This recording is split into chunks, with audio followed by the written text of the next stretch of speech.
Hachette Audio presents The Accidental Superpower 10 Years On. Written and read by Peter Zeihan.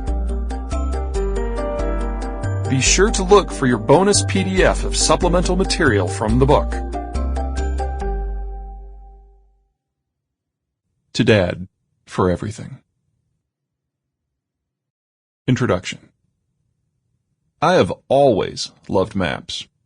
My mom tells a story of how when I was 5 I unfolded a map of my home state of Iowa and started tracing roads away from my hometown, building up to the thickest, brightest line I could find and then connecting it to the next thickest, brightest line I could find until I had traced myself off of the map's edge.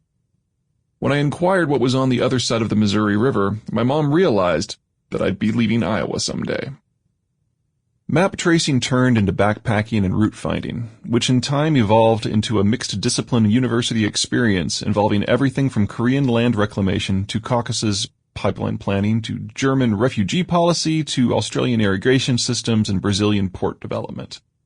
It was all about determining why development strategies that worked so well in one place were disasters in others.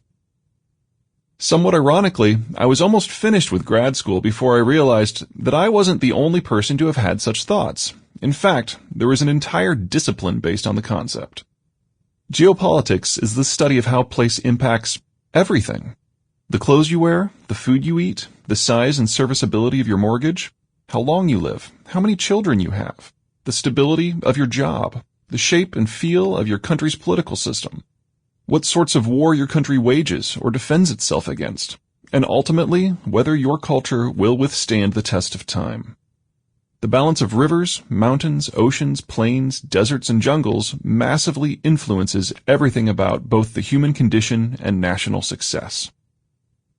Of course, you shouldn't treat geography as deterministic. The Nazis loved geopolitics, but instead of using the study of geography to shape their policies, they used it to justify their ideology. They were hardly alone. Throughout the 18th and 19th centuries, Europeans of all stripes used the subdiscipline of geographic determinism to assert their cultural and intellectual superiority over the rest of humanity. At one point, geographers as a whole realized that such concepts were, well, hugely racist, and the study of political geography in most forms, particularly in the United States, was largely abandoned. There is definitely a baby bathwater issue here. There are good solid reasons as to why nearly... Sample complete. Ready to continue?